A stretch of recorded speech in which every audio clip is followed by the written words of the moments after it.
Hey everyone, and welcome back to my channel. My name is Josh, and this is your stimulus check update for the next stimulus package for Saturday, February 27th. I hope everyone is off to a good and safe start to their Saturday so far.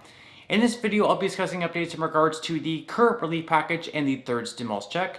I'll also be discussing the $1,400 direct payments, the House passing the relief package, and what we can expect to happen from here.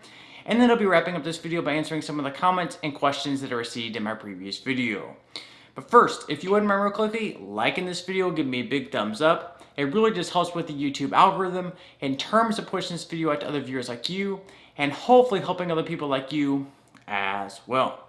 Okay, so early on this morning, the House was able to pass its $1.9 trillion relief package by a vote of 219 to 212. Surprisingly, 2 Democrats actually voted against their plan, but unsurprisingly, all Republicans voting against it. The 2 Democrats opposing the bill were Jerry Golden and Kurt Schrader. Both of these lawmakers also opposed the $3 trillion HEROES Act that passed in the House back in May of last year. In a statement, Golden said, quote, "During challenging times, the country needs its elected leaders to work together to meet the most urgent needs in their communities. This bill addresses urgent needs and then buries them under a mountain of unnecessary or untimely spending." House Minority Leader Kevin McCarthy, who led the Republicans in opposing of this package, called the piece of legislation costly, corrupt, and liberal. He also said, "The swamp is back." McCarthy then went on to say Congress won't actually vote on this bill until 2 a.m. on Saturday. Why? Because Democrats are so embarrassed by all the non-virus waste in this bill that they are jamming it through in the dead of night. McCarthy also made sure to include that less than 9% of the money in the bill actually goes to defeating the virus, so therefore he said it's not a rescue bill, it's not a relief bill, it should be called the Pelosi payoff. "No Pelosi payoffs" is also a sticker McCarthy was seen wearing late on Friday night. Democrats, on the other hand, had a completely different opinion, with Maxine Waters saying, "I am a happy camper tonight. This is what America needs. Republicans, you ought to be a part of this. But if you're not, we're going without you." And going without them, they certainly did, with a party line passage of this bill. Now, we already know most of what's in the bill, but just to sum things up, first off, there will be a third round of direct payments of $1,400 to most Americans, including dependents over the age of 17. The full payment amount will go to single filers earning up to $75,000 per year, head of households earning up to $112,500 per year, and joint filers earning up to $150,000 per year. Those currently on unemployment will also see an extension of their benefits through August 29th at $400 per week. There's also going to be an expansion of the child tax credit, which will increase the payments up to $3,600 per year for children under the age of 6 and $3,000 for children ages 6 to 17. So this time around, children who are 17 on December 31st of this year will be eligible for the increased child tax credit. It's also expected that these payments will be sent out in advance, starting in July, on a monthly basis. However, there's already talk that the language in the bill may change, where instead of the IRS sending these payments out on a monthly basis, they'll just be sending them out periodically. So instead of families receiving these payments on a monthly basis, they may only be receiving them every 3 to 4 months, for example.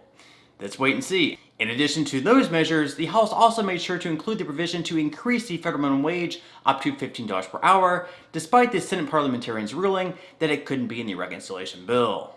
So from here, the bill will move off to the Senate, where Chuck Schumer hopes they'll have it on the floor for a vote as early as next week.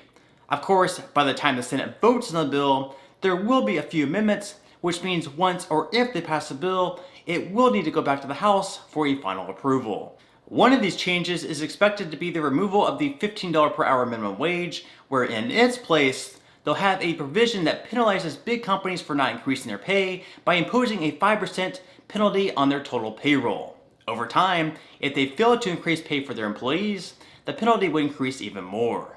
So basically, even though big companies wouldn't be forced to pay their employees $15 per hour, legally speaking anyways, regardless, they would still get penalized. In that provision, it's also expected that they'll try to incentivize small businesses to increase wages by providing an income tax credit up to 25% of wages, up to $10,000 per year per employer.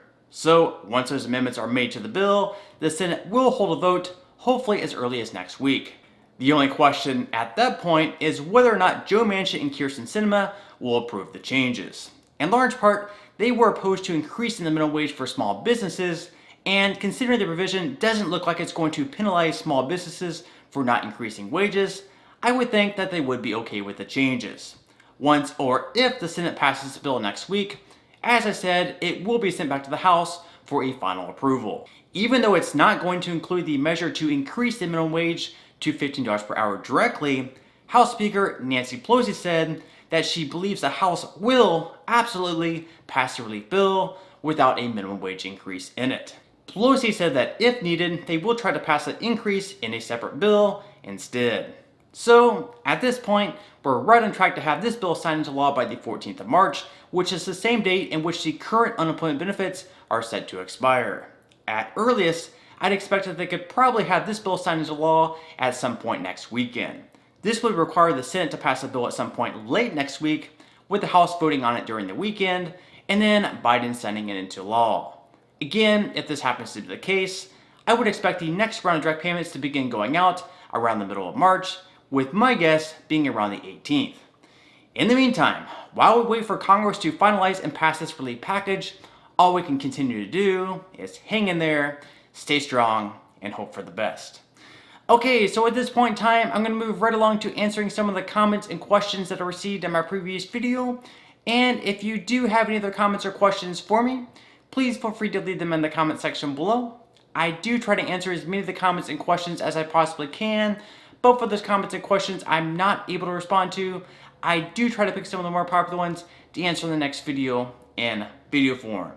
Okay, so without further ado, let me go ahead and jump into the first comment of this video, which is from Kenneth.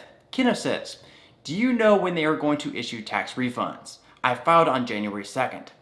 Okay, thank you so much for your question, and even though there's no exact date I can give you, you can always check your refund status online through the IRS website. If you're receiving it via direct deposit in your bank account, you should receive it much earlier, as there could be some delays in the mail payments. However, either way, you should receive it in a timely manner, as I've already seen several people receive theirs. Okay, moving right along to the next comment of this video, which is from Dana. Dana says, will the third stimulus check go off of our 2019 or 2020 tax returns? Okay, thank you so much for your question, Dana, and that depends on which one the IRS processes the most recently. If they process your 2020 tax returns before they begin sending out the third round of direct payments, then they'll base your check off of your 2020 tax returns. However, if they don't start processing your tax returns for this year until after they send out the payments, then in that case, they'll base your payment off of your 2019 tax returns. However, once they process your 2020 tax return, if you're eligible for more money based on that one, then they'll make any necessary adjustments at that point in time. For example, if you had a newborn in 2020, they would make sure to send you an adjusted payment based on your new dependent, even if they didn't process your tax return until after sending you the third direct payment. Okay, moving right along to the next comment of this video, which is from Vampire. Vampire says, my question is, for those who are permanently disabled and get claimed as a dependent, are they going to get the third stimulus check? Or is their family that has to take care of them going to get it? I know a few people who are permanently disabled and over the age of 19 that their family has to take care of. Okay, thank you so much for your question, and at this point, it's unclear who will get the payment in that case. However, considering that in order to claim someone as a dependent, you must support them by at least 50% among some other rules, I would guess that the person claiming the dependent would be the one receiving the money. From there, of course, they could split the $1,400 how they wish, or the person claiming the dependent could just give their dependent the entire amount. Again, this is just pure speculation on my part, and I could definitely be wrong. Either way, dependents over the age of 17 will definitely be eligible for the next round of $1,400 payments.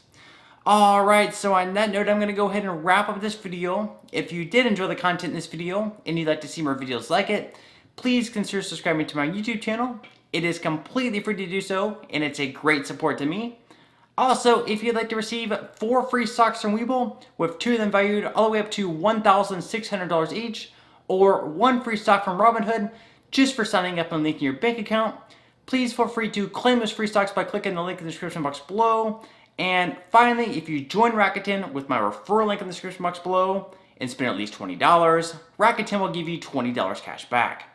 This means that you can buy an item through Rakuten with one of their referral links, such as Nike or Macy's, for $20, and Rakuten will give you $20 just for making that purchase.